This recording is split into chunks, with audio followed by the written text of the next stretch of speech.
여러분, 전라도 광주에서요, 현대산업개발이 짓고 있는 아파트가 붕괴를 했잖아요. 이 때문에 지금 현대산업개발은요, 그 어느 때보다 위기를 맞고 있습니다. 심지어 말입니다. 정몽규 회장이 사퇴를 하겠다면서, 모든 책임을 지고 사퇴를 하겠다면서 기자회견을 했는데도 그거까지 부족한다. 그거는 쇼다. 뭐 이렇게 이야기하면서 말입니다. 굉장히 강한 말들이 지금 쏟아지고 있습니다. 그 중에서도 말입니다. 국토교통부 장관의 이야기. 이것은요, 현대산업개발 현산, HDC 현산, HDC 현대산업개발이 없어질 수도 있다는 그런 충격적인 이야기가 지금 나오고 있습니다. 저는 이것을 보면서 야, 이게 괜찮을까? 진짜 우려스럽습니다. 지금이 대통령 선거 와중입니다. 그렇기 때문에 어떤 결정이 나올지는요, 평상시에 어떤 결정하고 함께 생각할 수는 없습니다. 그러니까 국토교통부 장관도요, 지금 굉장히 세게 이야기하고 있습니다. 첫 마디가 뭐라고 했나 하면요, 법규상 내릴 수 있는 가장 강한 페널티를 줘야 할 것이라고 이야기했어요. 야, 법규상 내릴 수 있는 가장 강한 페널티를 줘야. 그러면 여러분, 이게 영업정지 1년은 물론이고요, 잘못하면 건설업 등록 말소 처분까지 나올 수가 있습니다. 심지어 말입니다. 국토교통부 장관은요, 건설산업법 83조에 따라 건설업 등록 말소까지 할 수 있다. 이렇게 본인의 입으로 이야기를 했습니다. 저는 그래서 이게 충격적으로 보는 겁니다. 충격적으로. 현대산업개발 이러면요, 지금 건설업에서는 10위권이에요. 시공능력평가를 했을 때 10위권 건설업체가 자칫 잘못하면요, 등록이 말소되는 최악의 상황으로 갈 수도 있다는 겁니다. 시장에서는요, 이렇게까지 이야기는 안 해요, 솔직히. 시장에서는 충분히 뭐 소명이 되면 되지 않겠느냐 이렇게 이야기를 하거든요. 왜냐하면 고의가실이 이게 첨가가 됐을 때 고의가실, 이 고의가실이라는 게 알고도 모른 척했다 뭐 이런 것도 되나요? 고의가실이 됐을 때 건설산업법 83조에 따라서 건설법 등록 말소까지 할 수 있다는 건데, 이 고의성이나 과실 여부를 입증하는 것이 굉장히 까다롭기 때문에 등록 말소까지 이어질 가능성은 작다고 생각을 합니다. 그렇지만 여론은 그렇지 않습니다. 문재인 정부는 여론 정치를 하잖아요. 여론 정치를 하기 때문에 광주의 아이파크 아파트가 붕괴하면서 근로자가 지금 아직도 5명이 실종된 상태란 말입니다. 이런 상태에서 만약에 이게 점점 파장이 커지는 만큼 저는 정부의 어떤 행동도 여론에 따라서 흘러갈 수 있다고 생각해요. 지금까지 말입니다.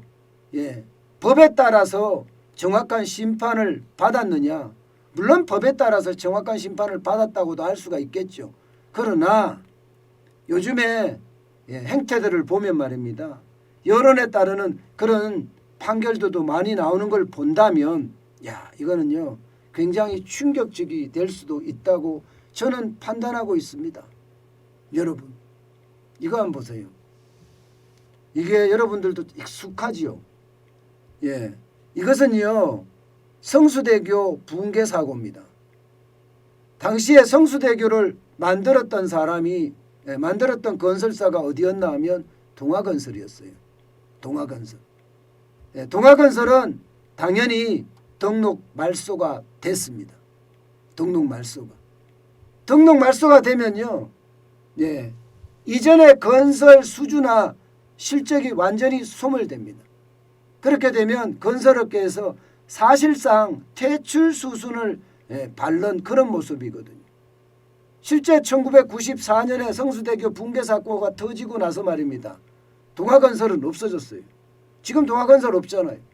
그 당시만 하더라도 동아건설 굉장히 대형 건설사였습니다.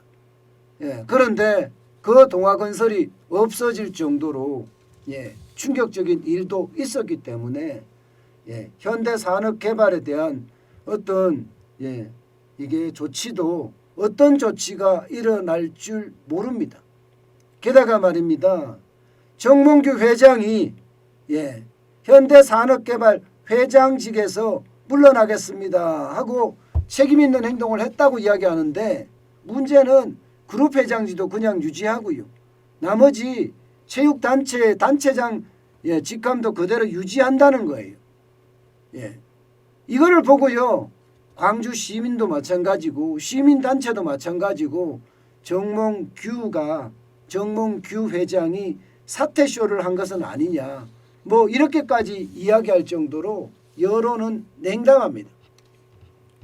사퇴가 아니라 사죄가 아니라 사퇴가 사죄가 아니라 결국은 회피가 아니냐 뭐 이런 이야기까지 나올 정도니까요. 그만큼 말입니다. 여론은 지금 공분에 휩싸이고 있고요. 그 여론에 따라서 현대산업개발의 어떤 향방도 결정이 될 것 같은데요. 중요한 것은요. 현대산업개발이 그 어느 때보다 위기를 맞을 것이라는 사실이고요. 또 하나는 진짜 열심히 26년이라고 했나요? 정몽규 회장이 공든탑을 쌓아왔지만 그 공든탑이 무너질 수도 있는 최대 위기, 정몽규 회장의 최대 위기도 함께 왔다고 할 수가 있습니다. 그만큼 말입니다. 여론이라는 것은 굉장히 무섭고요. 그 여론에 따라서 이게 징벌을 내리는 그런 것도 굉장히 무섭습니다. 물론 저는 현대산업개발이 등록 말소까지는 저도 안 가리라고 생각을 해요. 그렇지만 법을 어떻게 해석하느냐에 따라서 굉장히 달라지잖아요. 이게 건설산업기본법이라든가 건설기술진흥법이라든가 산업안전보건법이라든가 이런 것을 다 하나씩 적용을 해서 행정처분으로 이어진다면요. 영업정지 1년도 엄청난 충격이에요. 여기다가 등록 말소까지 간다면 이것은 아마 그 어느 때보다 정몽규 회장의 위기이자 현대산업개발의 위기가 아닐까 저는 그렇게 생각을 합니다.